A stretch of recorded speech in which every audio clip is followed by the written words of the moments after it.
You see, depression is not a cause, depression is an effect. Medical definition of depression is a chemical imbalance in the brain. What has caused the imbalance? Lack of sunshine can cause depression. When the ultraviolet rays from the sun go through neurochemical pathways, they hit the pineal gland, and the pineal gland releases serotonin. And serotonin is called your mood hormone. If you want to feel good, go and sit in the sunshine. So an imbalance in the brain can be caused by too many highs. So let's have a look at what causes a high. Sugar causes a high, hybridized wheat causes a high, caffeine causes a high, alcohol causes a high, drugs cause a high, tobacco causes a high. These highs are brief and the lows are very long. And when someone's in a low, what could that be considered? Depression. So we're looking at what causes the chemical imbalance in the brain is lack. So lack of oxygen. Every cell that has oxygen has 18 times more energy. Don't take calcium supplements whatever you do. Have you noticed in aged care, all the old people are on calcium supplements and they've all got osteoporosis. Now do the maths.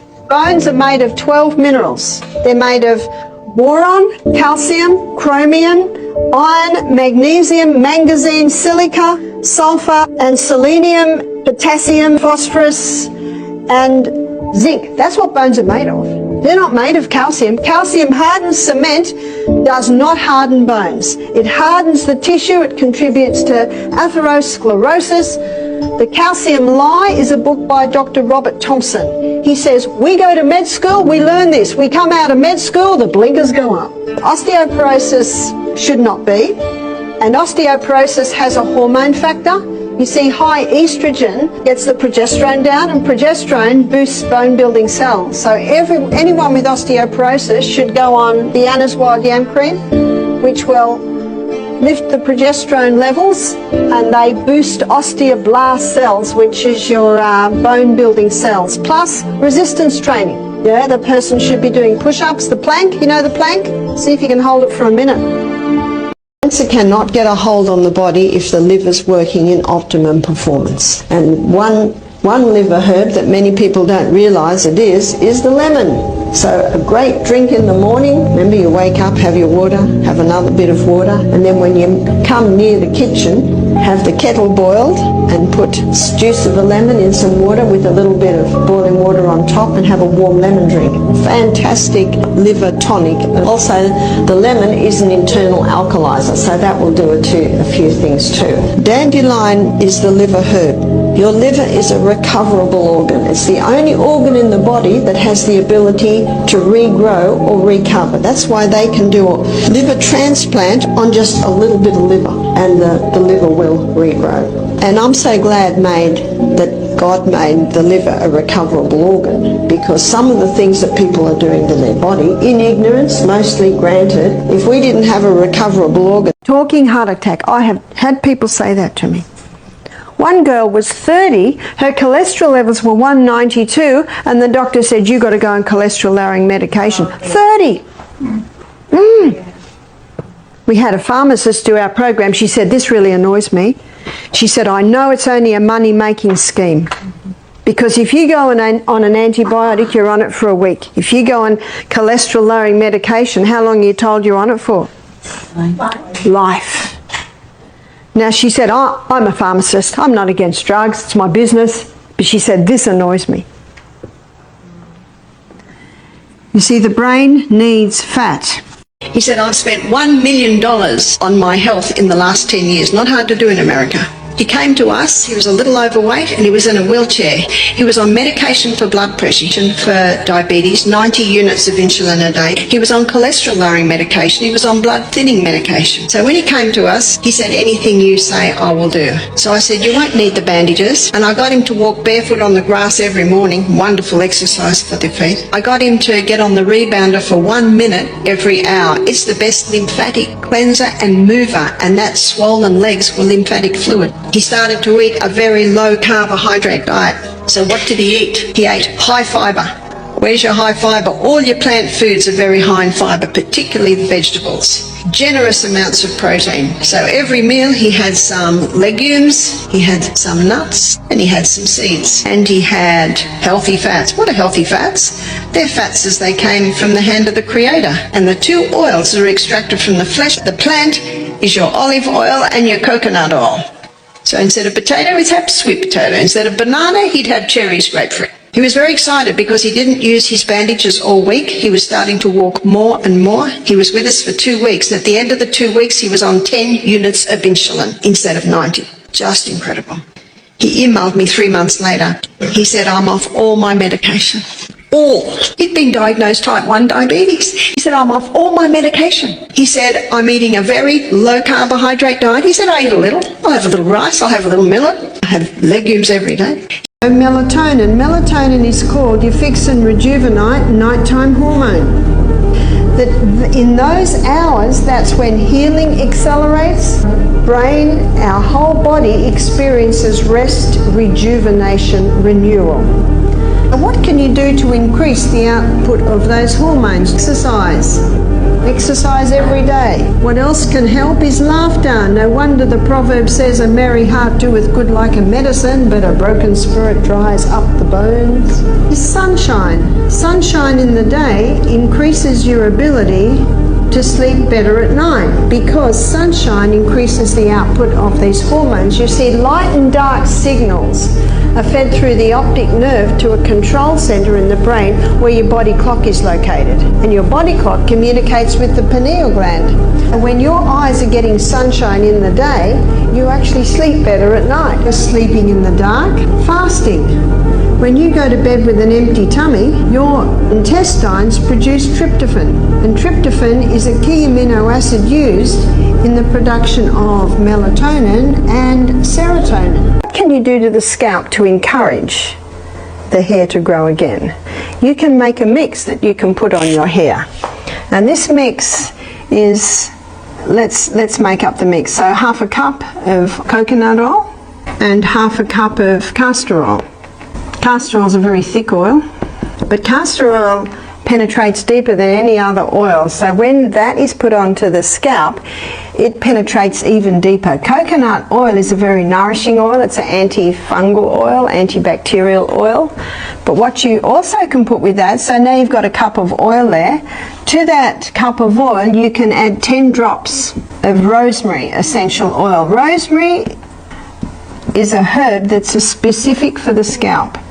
Rosemary essential oil. So you could make up this mix in a jar and mix it very, very well, and maybe once a week you massage it into the scalp. Your hair will be very oily, of course, but you massage it into the scalp. Just even the massaging into the scalp stimulates blood supply to the hair follicles. Leave it in as much as you can. Maybe you choose a Sunday when you may be going to be home all day, and at the end of the day you wash out. Well, I've heard of people say, I had breast cancer, tried the natural way and it just didn't work. I had ovarian cancer, tried the natural way and it didn't work. I'm always intrigued as to what this natural way is. Because yes, definitely we need water, we need exercise, we need early nights, we need nourishing food. That's all fairly common sense, isn't it? But what I'm about to tell you today is the missing link into why those two ladies didn't heal. In fact, why many didn't heal. And it also explains why Angelina Jolie did not have to remove her breasts, and many women follow suit. They actually just needed to balance their hormones. So I'm going to begin by going through some of the symptoms of a female having a hormonal imbalance. So with a woman, it would be early periods. You know, normally 16 to 18, and you hardly ever hear that today. We're getting young girls who are getting their periods at 9.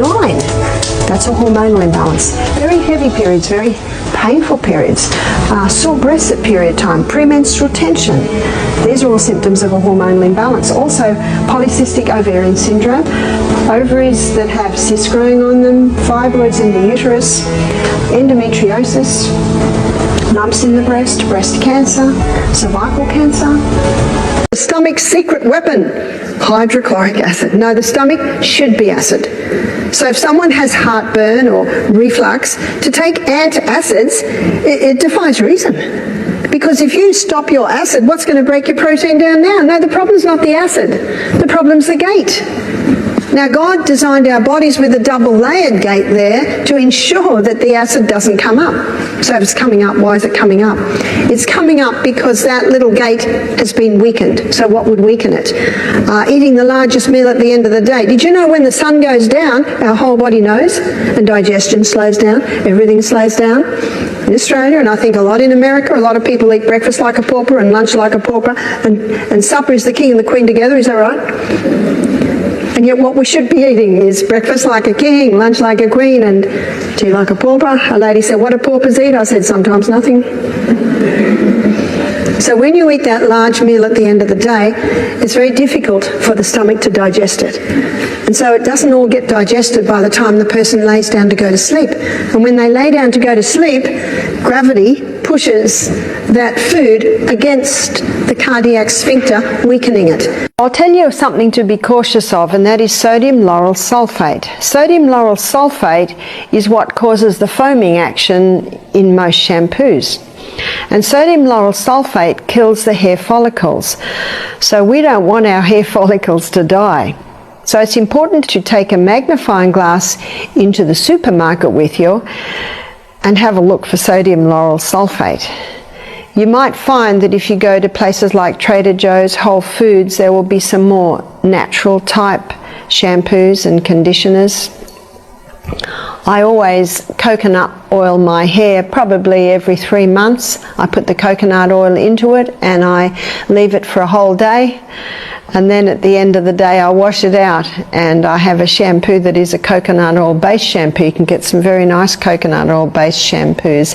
It's very nourishing to the scalp, very nourishing to the hair. When sperm goes through the prostate gland of a man, it takes on an immune suppressant property. So when woman's immune system rises to attack, the immune suppressant property of sperm knocks back her immune system and sperm gets through, otherwise none of us would be here. Now, woman's body has memory, and every time her husband's sperm enters her, she sees familiarity, and the immune system rises and goes, oh, it's just husband, we'll just stand back, and sperm enters. But can you imagine how dangerous it is if a woman has multiple partners? You can imagine how dangerous it is in the area of anal sex, how it can just wipe out that immune system. What's a pap smear? A pap smear is a little scrape or a little nick taken out of the cervix. Let's say a woman has a pap smear. That night she is intimate with her husband. Her immune system is trying to heal that. Children were dying of liver cancer between 8 and 10 years of age. He had a look and he found the one common denominator was peanut butter. Peanut grows a mold called aspergillus that gives off a mold waste called aflatoxin. And aflatoxin is probably the most carcinogenic substance ever to be tested. This explains why peanuts are banned in Australian schools, aren't they? It's because of the aflatoxin. It's not the peanut, it's the mold waste. You see, 78% of Aussies live in the city, so their food is grown in the country, and it is in storage that the problem arises. You get a cold, frosty morning and a hot, sunny day. What's building up in those silos is moisture, which is actually fruitful ground for these guys to develop. So he found in the Philippines it was the peanut butter. Every jar of peanut butter he tested had aflatoxin.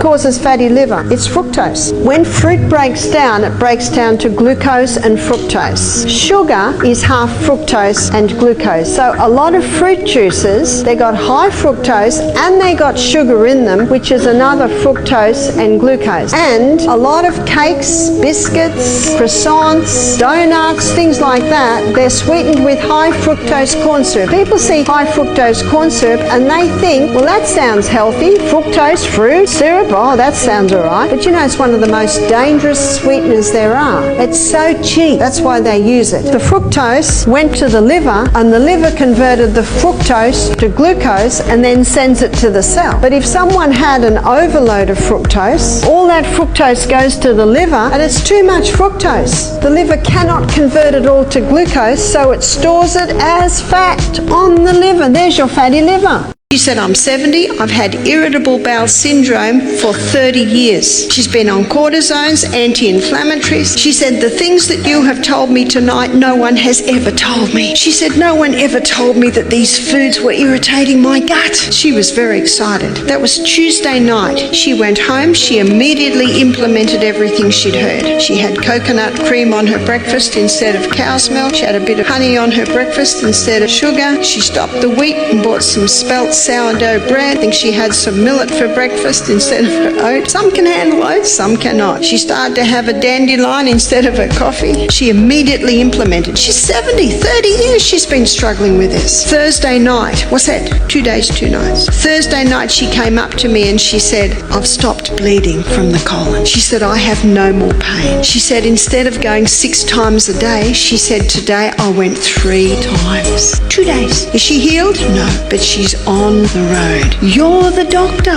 What has her body just told her?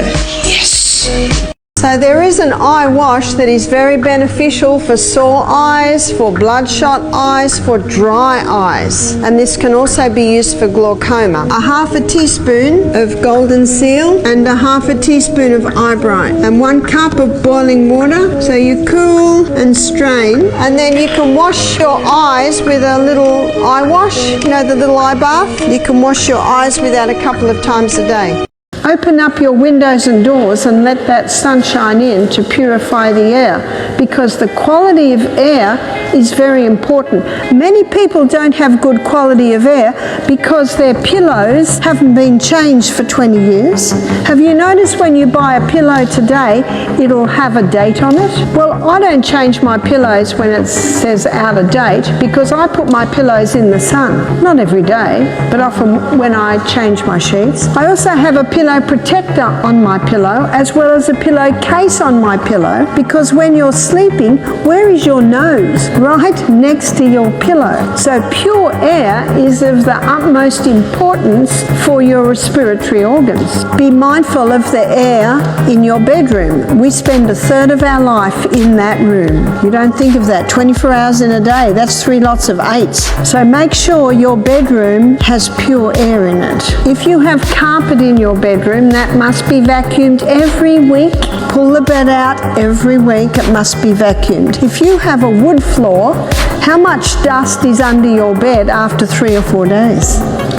Now, if you have carpet, that dust is there, but you just can't see it. Charcoal absorbs and neutralizes poisons, so it can be used internally and it can be used externally. Now, charcoal doesn't have a taste, and you can use it if any poison has been ingested, and it can also be used if a person has diarrhea, gastric or bloating. The charcoal, when it's taken, will absorb and neutralize the poisons and can bring a lot of relief. So if ever I had a baby that had a bit of diarrhea, I'd give them a bit of charcoal, and when I got the black nappy, because I didn't use disposable nappy, I knew that my baby was well, because once that charcoal goes through, it absorbs and neutralizes the poisons. So you can use it internally and you can use it externally. You use it externally again for cases of poisoning, so it can be used for a bee sting, ant bite, a snake bite. You don't have many snakes here. We have a few in Australia. Spider bites. Do you have spiders? Wasps? Bees? Any sting. It's quite incredible. You almost have to experience it to believe it, that it takes the pain out straight away. Now, there are a couple of herbs that you might be interested to know that specifically